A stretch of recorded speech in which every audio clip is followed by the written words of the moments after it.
committee of the whole is called to order. We left off with Senator Nelson, who was yield to the question from the speaker. Has that been resolved, Senator Nelson? Yes, thank you, Mr. Chair. So in Chapter 6, Title 4 GCA, we have the 6203, subsection 6203 on the merit bonuses. And this is for superior performance by a classified employee in grades of A through B. So the question was, when the Hayes study was implemented, did that stop the merit bonuses? And the answer is no. The merit bonuses are still in order. So they should still be getting their merit bonuses. What the amendment is based on is the area in 17 GCA Chapter 5, subsection 5121, which is the Bonuses, Rewards, and Incentives Program. And this states that notwithstanding any other provision of law, the Department of Education is hereby authorized to create a bonuses, rewards, and incentives programs for the recruitment and retention of teachers. So this goes specifically to the amendment that we are speaking to with the line item of $1 million. There is no documentation that we are able to find or have confirmed that because of the Hayes study, the BRIP was discontinued. So and we reached out to GDOE. It is $1 million for the BRIP and $1 million for salary increments. So we're still trying to figure out the salary increments piece and how that was impacted or in effect. But the BRIP right now should still be consistent. And so GDOE informed us that it was $1 million for the BRIP program. All right, so Senator Nelson, so on your amendment, is the word appropriate going to be changed to allocated? Oh, thank you. Within their budget? Thank you for that. Yes, so we caught something in the amendment, and when it says appropriated, we would like to change the word appropriated to allocated.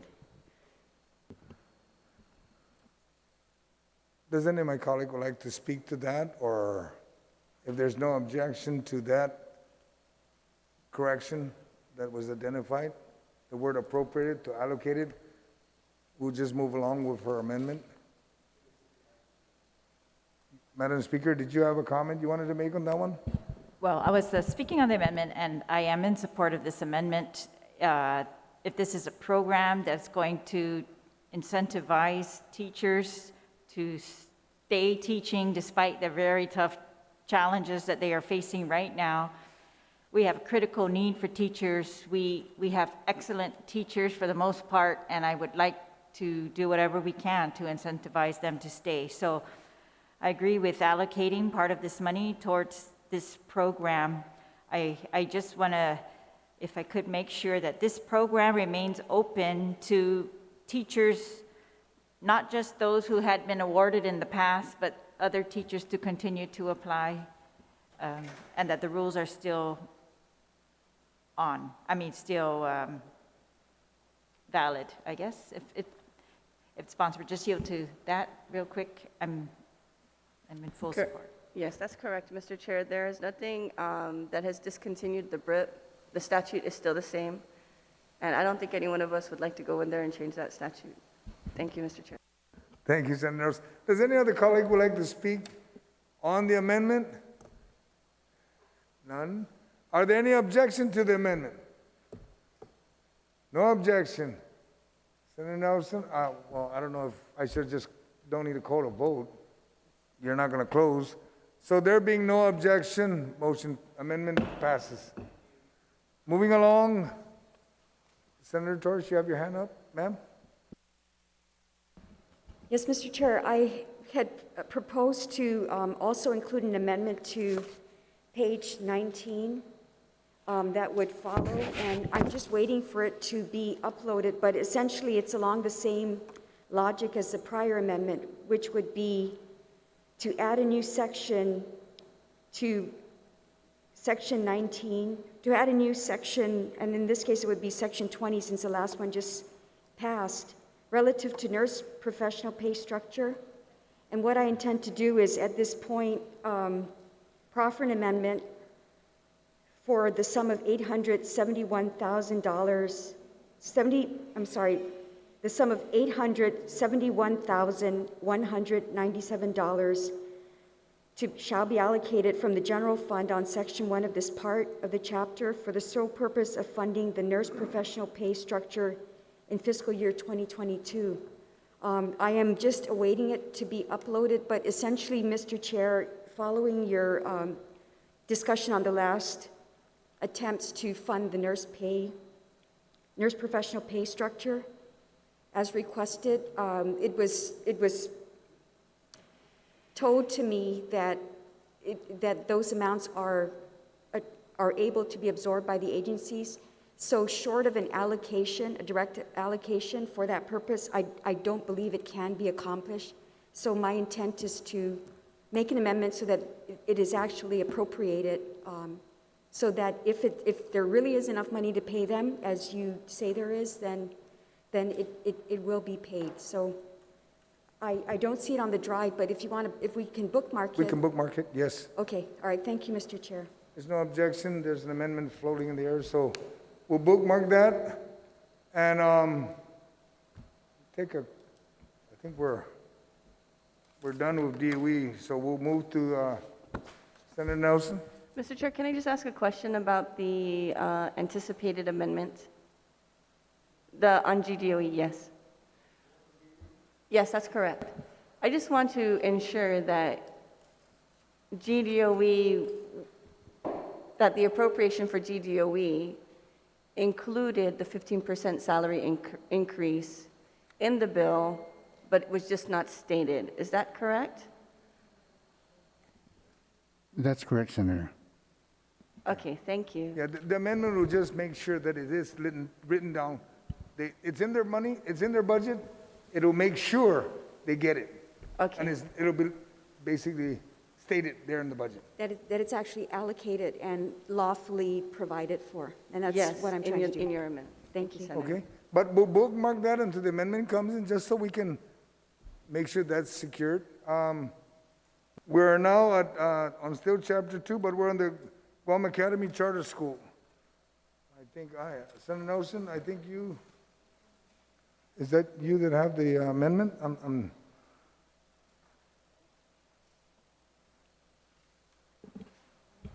that's an Mr. Chair, I'd amendment. also like to, if I could, before we move to the charter schools, just raise a question on the GDOE Healthy Futures Fund allocations. All right. Yes, Go ahead, so please. If I'm reading it correctly, this is new, that GDOE is getting part of its funding from the Healthy Futures Fund this year.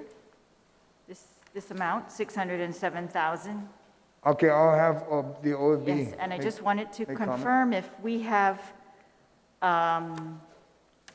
met all the statutory obligations of this Healthy Futures Fund prior to this allocation. All right, For example, the statute says, of course, 15% to the Guam Cancer Trust Fund, 12% to the Guam Memorial Hospital, and $1 million also on top of that to the Guam Memorial Hospital, and then 72% gets appropriated by the legislature for other purposes such as this. I just want to know if that's what you're tracking. It doesn't look like that to me. yes, okay, we'll have the OFB. Mr. Guerrero? If I understand your question correctly, you were asking whether or not this is the first time we're appropriating Healthy Future Fund to DOE or specifically for this particular project? Because, yeah, GDOE has been appropriated in the past from the Healthy Future Fund, but last year, the body decided not to fund the interscholastic program simply because of the COVID and the chances of them operating the program. So in that respect, we did not fund the interscholastic sports fund from the Healthy Future Fund, but DOE does get Healthy Future Fund monies. Okay, so then is this, I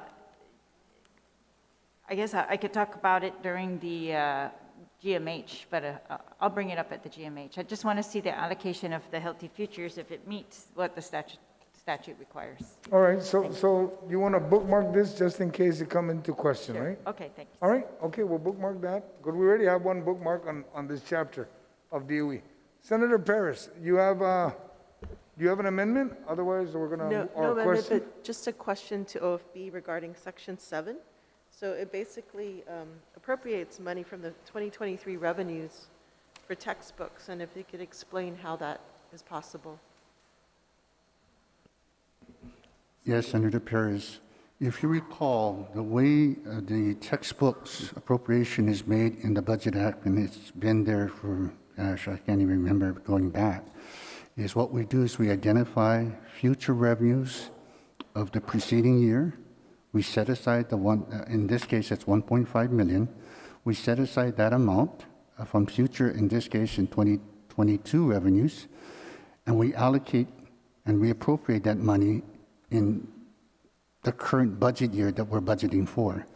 So that's why you will see the appropriation here referencing the textbook that the $1.5 million is being appropriated in FY22, but it's charged against FY23 revenues.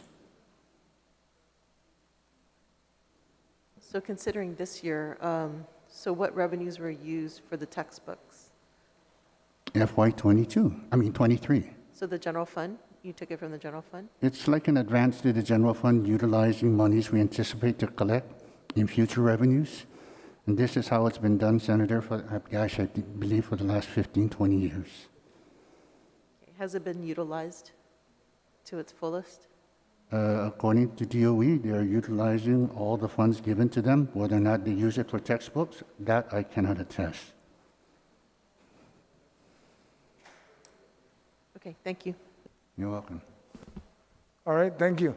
We will now move to the, remember, we bookmarked DOE, okay? So you can save it until we come back to that. But we're now moving to the charter school.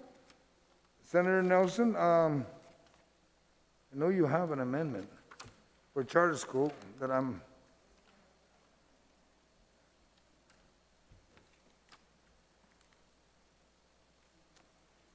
Senator Clint?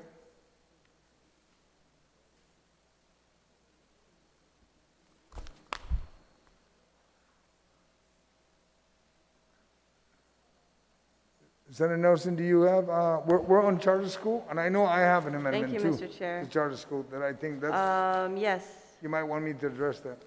thank you, Mr. Chair.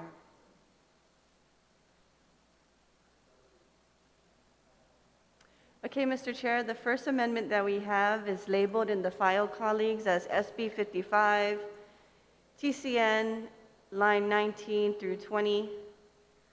And this is an amendment in section 2 on page 20. And this amendment reads, $496,000 is appropriated to Guam Academy Charter School Fund from the Healthy Futures Fund. Earlier in the budget, we increased the special fund revenue of Healthy Futures Fund. And so we did check with legal to confirm that Healthy Futures Fund can also be used for charter schools. And in this amendment, we are including an increase. The charter schools have asked for an increase from $6,150 to $6,200 per enrollee. And the thing is that we all know that it takes, there was a calculation several years back that it costs $11,000 per student in Guam Department of Education. And a lot of the students are also availing to the programs of the charter school. So we are looking to, what's going on? We are looking to increase the amount per enrollee to $6,200, and then we are also increasing the enrollment. I spoke with the charter school council chair, and the charter schools are asking for an increased enrollment because for several years now they have been enrolling students above the required or prescribed amount in the budget law, and so we're trying to right-size it this year by giving them the enrollment amounts that they asked for. And so the change in the enrollment amount is for the Guam Academy Charter Schools not to exceed 740 students, and iLearn not to exceed 765. And I humbly ask your support. Does any of my colleague would like to speak to this amendment to increase the Senator Paris? Yeah, just, it was stated iLearn, but is it Science is Fun and Awesome, according to the amendment? No, it's based on the amendment. It's identifying specifically Guam County's appropriation of iLearn to 740 from 700, and then Guam Academy from 740 to 765. It's very specific to the two schools. Maybe just a clarification for the proffer of the amendment. Is the change meant for Science is Fun and Awesome, or is it for iLearn Academy? The information we received for those that were seeking enrollment increases was for the Guam Academy Charter School and iLearn. The amendment itself says students, the change is actually happening to CIFA, unless I got the wrong I amendment. think you're looking at the wrong amendment, Okay, my Senator. apologies. I don't have the right amendment.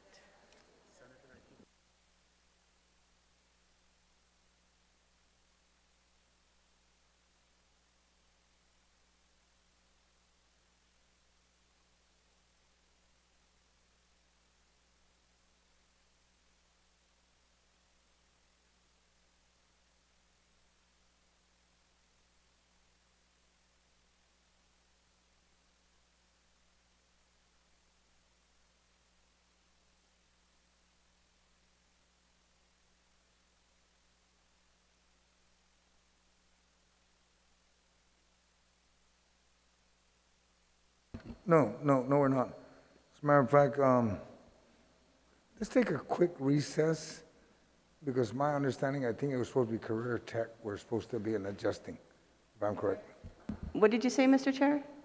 We'll take a quick recess.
Committee of the Whole is called to order. We return from recess. Senator Nelson, you still have the floor on your amendment. If we can go ahead and finish Okay. up on your amendment so we can have the Sure. colleagues speak. Thank you, Mr. Chair. It seems that there was some confusion. Colleagues, the file name for the amendment, it's in Chapter 2, is SB 55-TCN L19 through 20, page 20. And so just to reiterate, we increased the Healthy Futures Fund to $700,000, and this is a portion of the Healthy Futures Fund of the increase to go for increasing the charter school appropriation to $496,000, an additional $496,000, which covers the increase in enrollment for iLearn Academy to 740 students, and Guahan Academy to 765.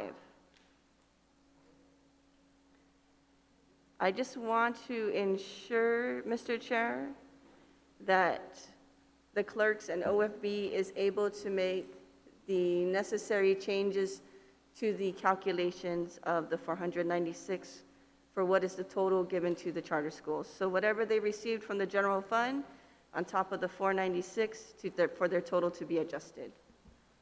They'll make the adjustment. Thank you, Mr. Chair. Thank you. Does any of my colleagues would like to speak to this amendment? Senator Nelson, sir. I am not as good looking as Senator Nelson. I apologize, Senator Duenas. See what happens when I apologize, sir. I can only wish I had a pretty face like that. I guess that means I support the amendment. Real quickly, Mr. Chairman, I cannot think of a better use of the Healthy Futures. There are a lot of great uses for the Healthy Futures Fund. You know, when the Healthy Futures Fund came into being, I was actually Director of Youth Affairs, and one of the things that we always would talk about in terms of making sure that we have prevention programs for our young people.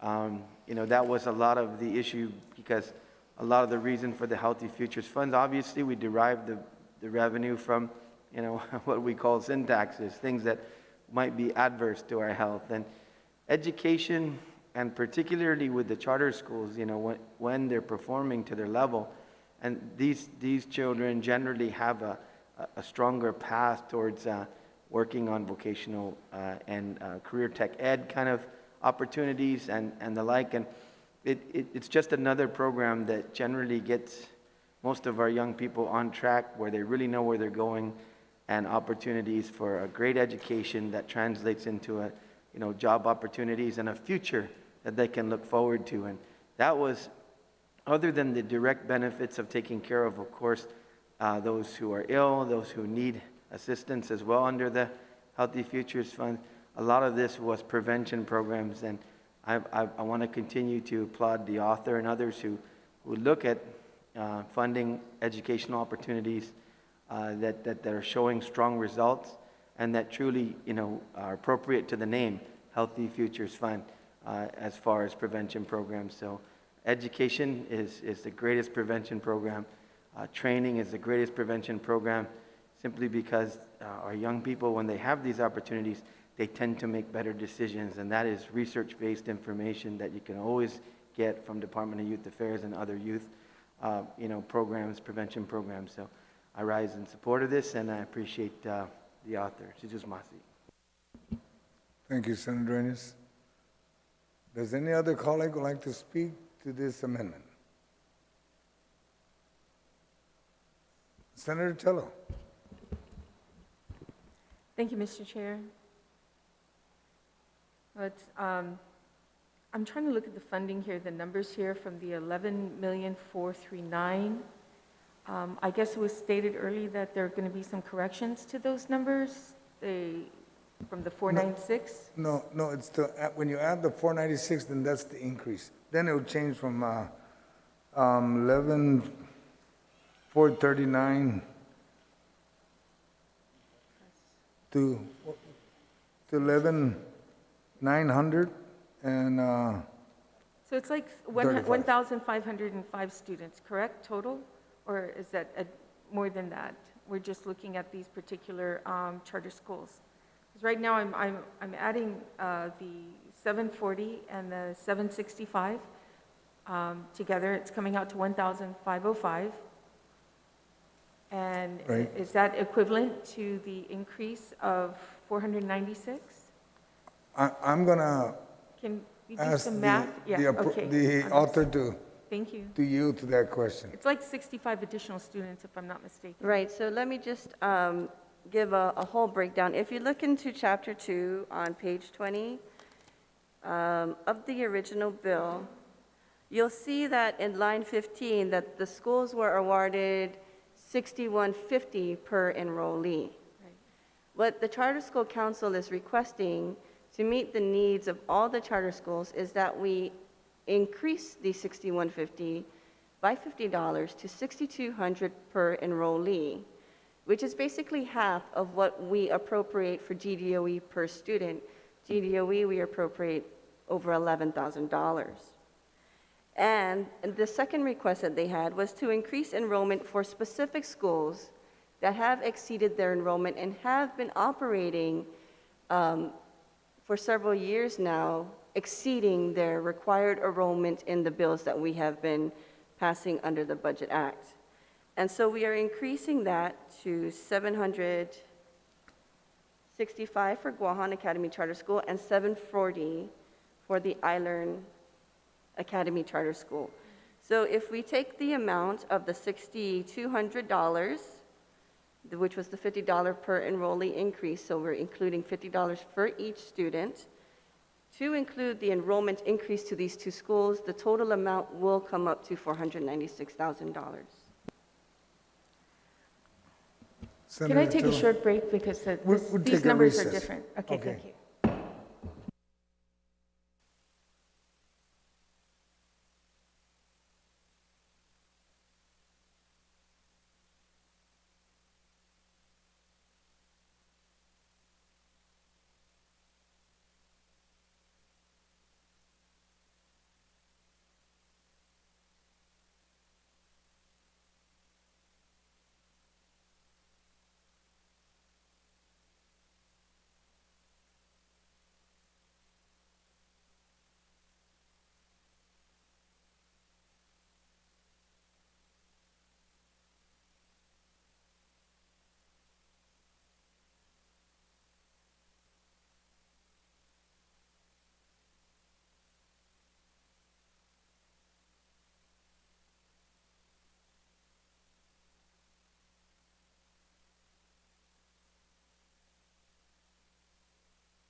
Committee of the Whole is called back to order.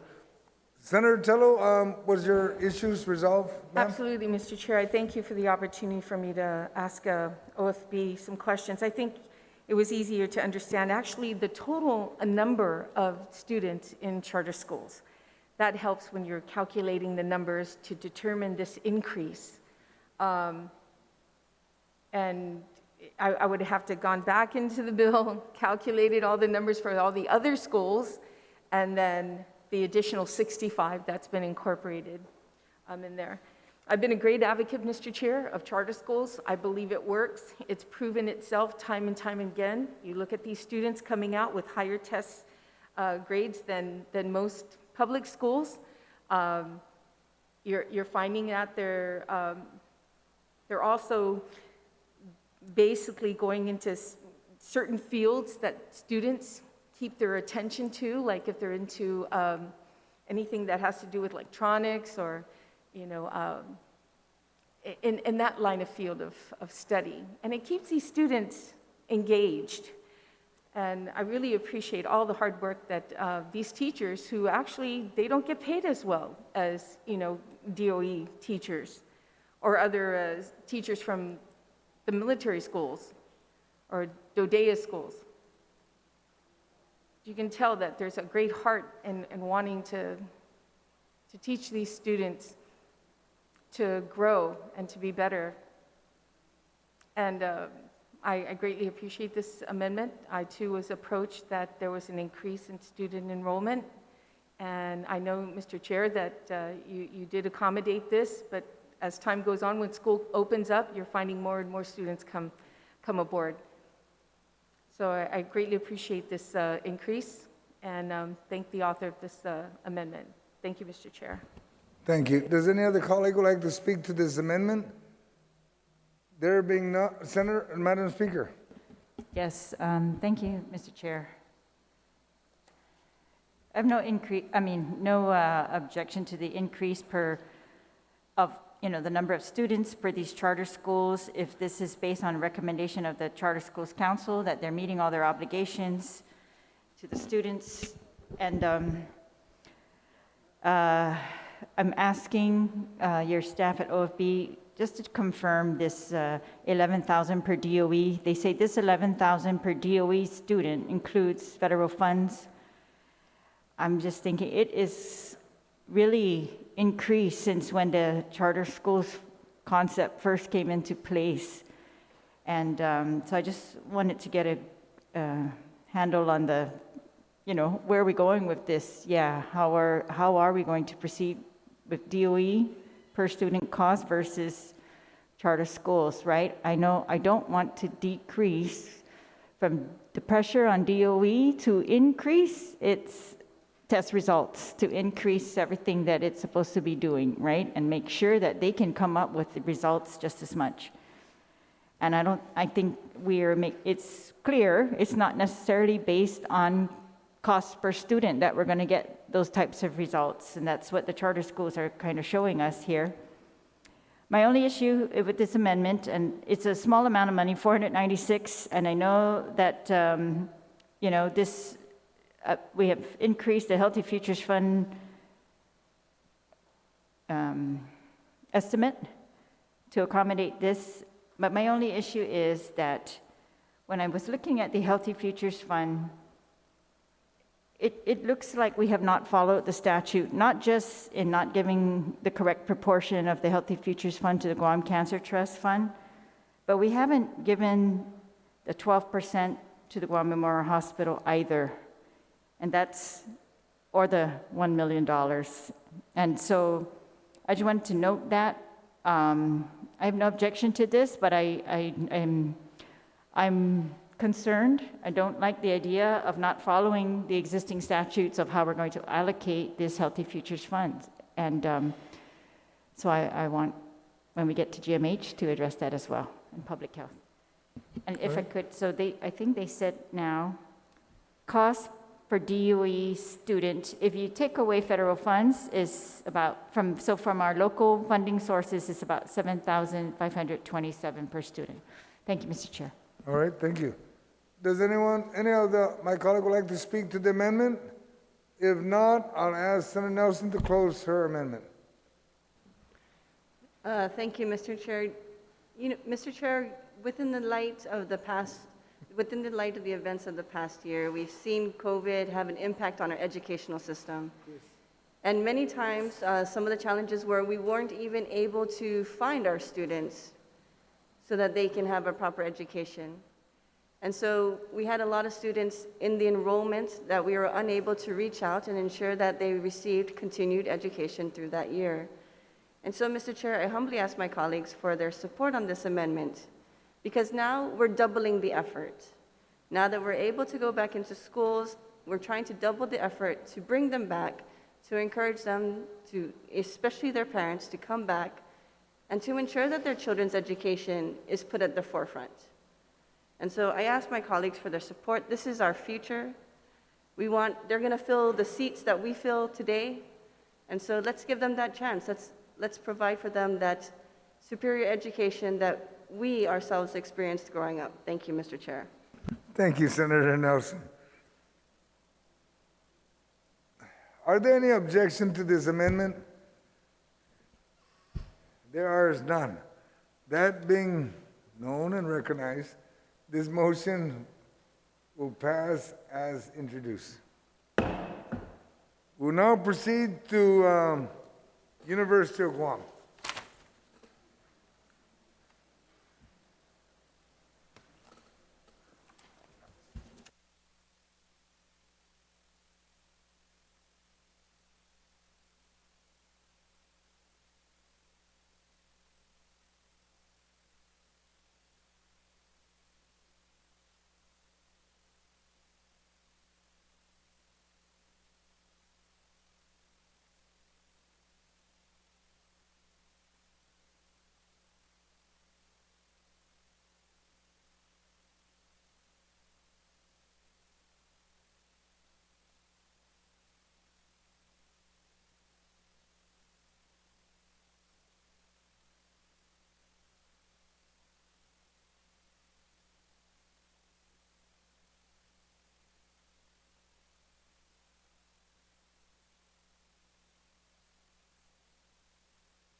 Okay, the next amendment is an amendment by Senator San Augustine, and it is to page 26. Is that correct, Senator San Augustine? That's correct. Thank you, Mr. Chair.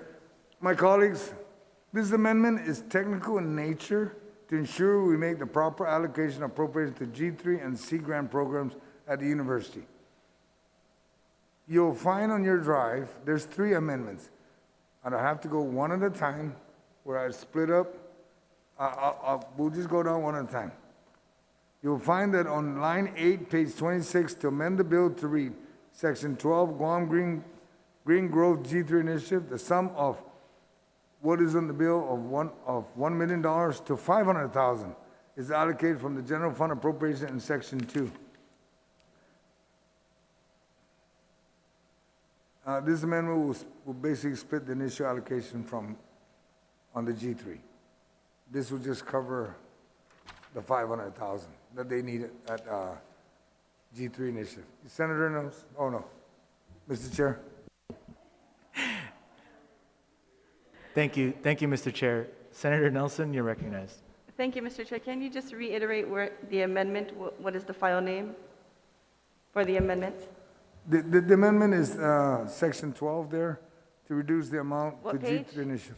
What page? It's page 26, line 8. Okay. Thank you.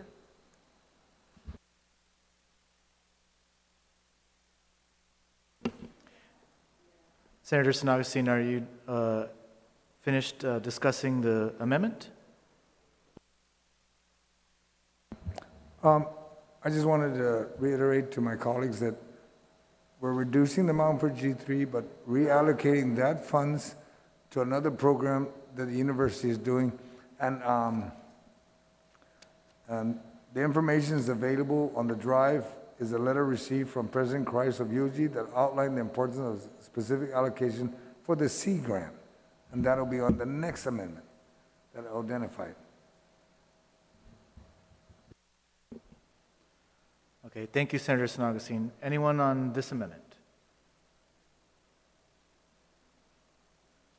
Speaker Terlahi, you're recognized.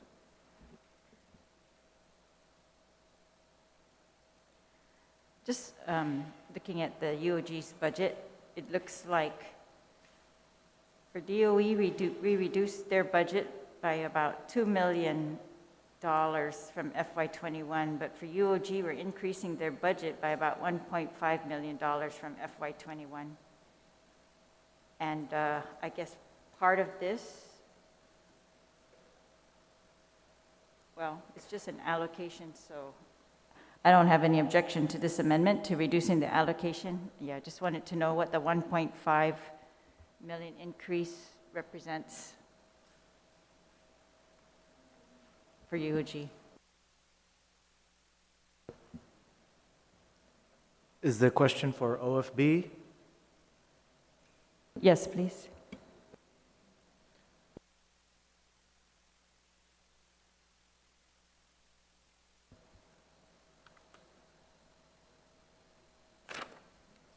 Yes, Senator. The increase that you're showing here, actually, if you look at the bottom line of GOG, it's 1 million less than the governor's request.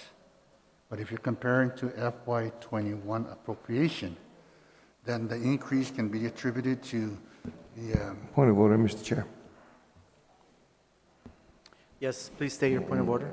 Mr. Chair, we are currently in an amendment. I think that while that conversation and the discussion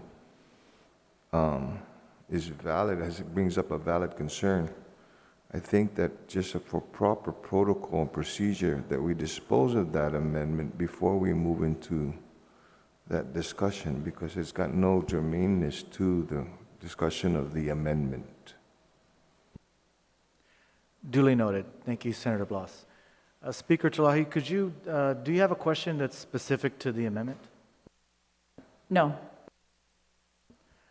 Okay. Any other comments on this specific amendment? Would anyone else like to discuss the amendment? If not, Senator San Augustine, you may close. No need, just move to vote. Are there any objections to the amendment? Seeing none, motion carries.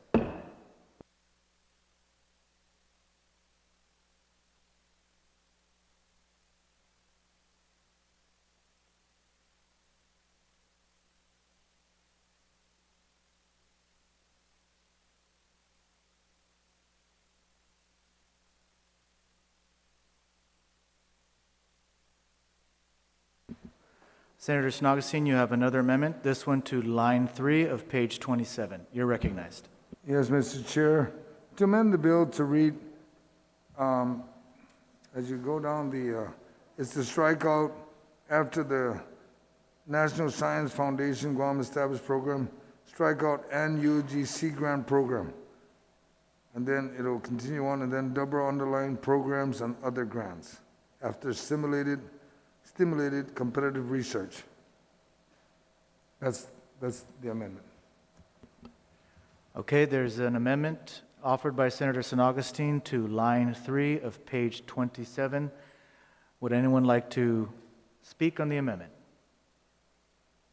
Senator Atta, you're recognized. Thank you, Mr. Chair. The author would yield on the program. What or other grants? What other grants in particular were he looking at for this funding? And Does the author yield? Yes, Senator, I think on my next amendment, when I identified the Sea Grant, that's why I took it out of this section, because we're going to add amend the bill to add the Sea Grant portion where the other 500K would go. And that's why we're trying to just itemize it specifically. thank you, Mr. Chair. Thank you, Senator Atta. Anyone else on the amendment? Senator San Augustine, you may close. Not required, we could just move to vote. Any objections to this amendment? No objections, motion carries.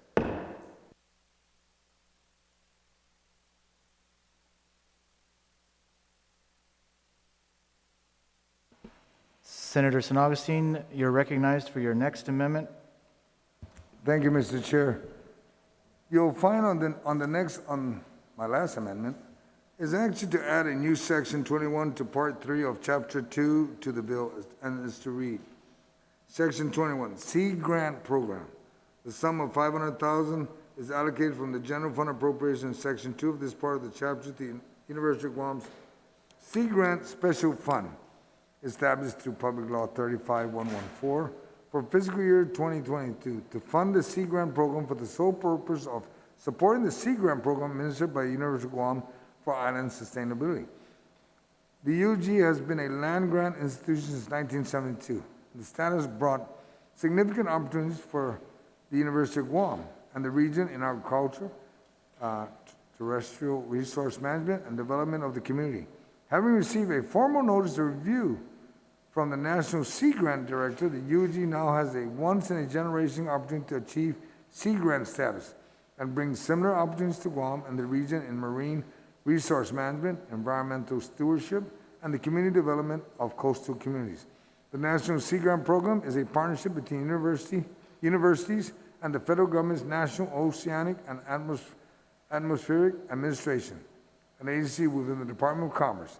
UOG Sea Grant applies research, extension, and educational activities that sustain and develop island environments while integrating the knowledge and culture of island people.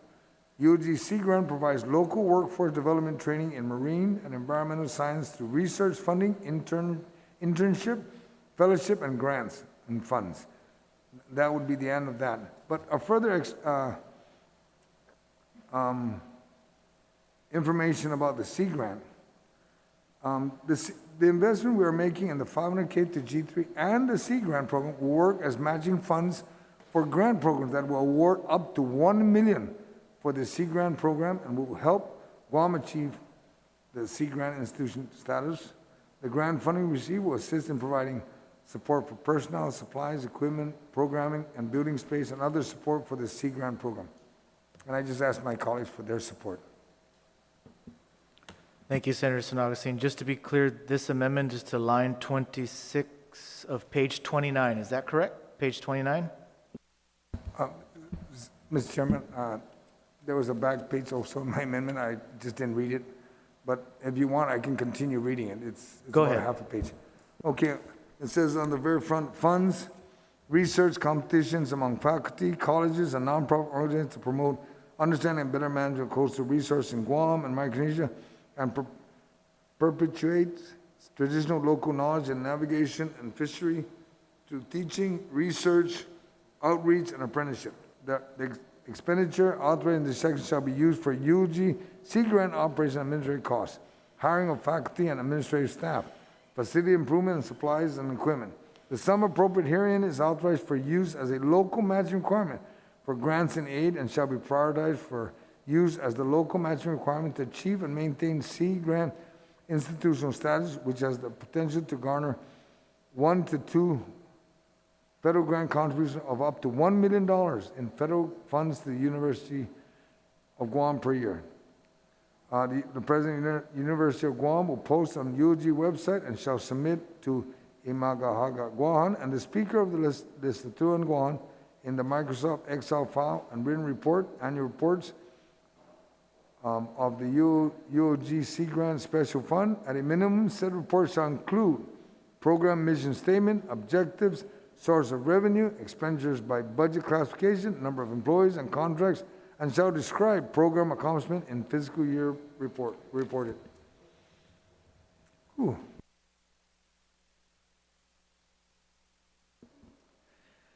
Thank you, Senator San Augustine. Anyone on the amendment to line 26 of page 29 proffered by Senator San Augustine? Senator Blas, you're recognized. Mr. Chairman, before I'm sorry, Senator Blas, one moment, Senator Blas, if I could allow Senator San Augustine. if they can make the technical correction, there may be some misspell on the amendment. I think we put That's off a in this long form. technical correction there, Primo. So there's a motion to also include technical corrections to this amendment. Okay, Senator Blas, you're recognized. I just a quick, the proffer of the amendment can yield to the question, and this has been a discussion that we've had over the last couple of weeks or last month, with regards to when we provide funding for grants and stuff, and recognizing that there's going to be personnel costs, equipment costs, and whatnot. What does this then? How does this impact us in the future? Now, granted, we're going to get a grant now, but then is it going to be a cost for us in the future that we're going to have to sustain? Senator San Augustine, do you yield to the question?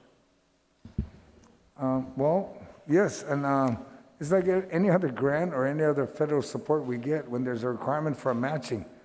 It's 1 to 2. We give 500,000, we get $1 million in grant. We'll continue with the grant. If we don't, then I don't see that money going to the University of Guam for any other purpose, other than what it was intended on the Sea Grant. Senator Blas? Thank you. Follow-up question to that then is, what is the cost share on this grant? Senator San Augustine, do you yield? We provide 500K and the grant will be for $1 million. And then next year, what is that going to be now, the cost share? Maybe the OFB can answer that. Yes, please. Yes, Senator. My understanding, the way this grant works, it's kind of like 2 for 1. If we put up $1, federal government will match it with $2. So what it is that we initially have to come up with the kind of like our share first, and once we secure our share, then I guess the university can move forward and apply for the grant. If we don't apply for the grant, then either we pay it out of the general fund totally, because I understand it's not a partial type of request. Either you match it or you don't. And if your follow-up question is what happens next year, it might be the same thing. Normally, grants like this, the funding ratios do not change. And if they do, they'll notify us way in advance to give us at least a proper notification to decide whether or not we want to continue with these programs, or just kind of like come to a point where we just say after the grant ends, the program normally ends. Historically, the way it is in Gulf Guam is that when we do apply for federal dollars, one of the things that we need to take into account, especially locally, is that these federal dollars are intended to fund a program. Once the program ends, it is assumed that once the funding, the federal dollar ends, it is assumed the program will also end. But a lot of times we find ourselves just basically covering the program, continuously funding it with local dollars, and that's where it gets kind of tough. No, I appreciate it. So this is consistently now 2 for 1 as opposed to declining in as far as cost share, or in our case, our rising cost share. This is a 2 for 1 consistent. From my understanding, that is the way the program funding Okay. level works, yes. Yeah. And again, thank you, Mr. Chair. The concern here is, eventually, is this going to be a program that we're going to have to fund, all on our own? And we don't have that. Do we have that ability to do that? So with that, Mr. Chair, I support the amendment. Thank you. Thank you, Senator Blas. Anyone else on the amendment? Senator Atta, you're recognized. Thank you. Just a follow-up question with the OSB. Since this grant is for the sole purpose of supporting the Sea Grant program administered by UOG, should they not get approved for that grant, what happens to the $500,000? Does that revert back to the general fund? Normally, Senator, what happens is that whenever the legislature appropriates funding for a specific program, that program the funding is reserved for that program. Unless we're given any other authority to utilize those funds for any other purpose, it normally would stay as an appropriation for that program. I do believe there is language in the law, in our bill that authorizes, I believe, the president to utilize available funding for him. That's available for him for transfer. Senator San Augustine, do you have something to add to the question? Yes. I just want to recognize that this will help the University of Guam reach Sea Grant institutional status. It'll raise their level, and we hope for the success of the grant application so they can get the $1 million to help the University of Guam pursue the Sea Grant program. It's like the land grant status, where it just multiplies on its own. Okay. Thank you, Mr. Chair. Thank you. Yeah, can I just make one Sure. clarification? There is a section on page 29, section 18, that authorizes the transfer of operation funds by the university president to cover for statutory mandates, including scholarship programs, exclusive of administrative costs contained in Chapter 3 of the appropriation. Thank you for that. Then my question now to follow up on that is then, if we're appropriating it for the sole purpose, and then in this section, it just gives the transfer authority, then what's to say that they may not even fund this program? we're giving them the authority for this sole purpose, and then in the next section, we're giving them the transfer authority to utilize it for other purposes as well. So how is it that we keep it just for that program?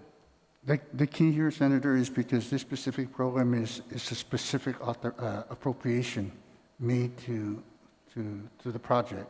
Unlike when we talk about operations, the dollar amount for operation is capitalized in one general amount for university operations. So this in itself, since it's a separate appropriation, this is not really considered an operation type of funds. So this, if the project doesn't move forward, I think these monies will remain within UOG. So, but would the funding remain for the purpose of this program? Until such time the program is initiated, it should stay with UOG. And should not be transferred out of this program, because it's for the sole purpose of this program. And that is my understanding how the appropriation is being written. Okay, thank you. Thank you, Mr. Chair. Thank you, Senator Ada. Anyone else on the amendment? Senator San Augustine, you may close. I just ask my colleagues to support this amendment. Thank you. Thank you, Senator San Augustine. Any objections to the amendment? No objections, the motion carries.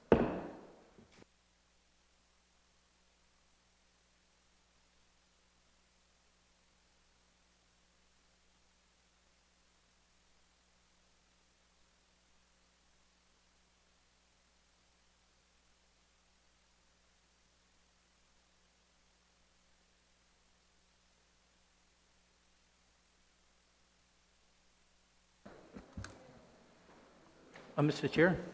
We will go to a quick recess. You have a question, Senator Ada? Yeah, just a quick, are we ready to close this chapter though, or? Not yet. That's why I'm going to go to recess because one of our colleagues has asked a question that I want to try to get resolved with the OFB so that we can take care of another part in the University of Guam. All Okay, right? So thank you, just a Mr. quick Chair. recess. Thank you.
Committee of the Whole is back to order, but we will recess until 1:30 so that we can get some of the information out and be prepared for 1:30.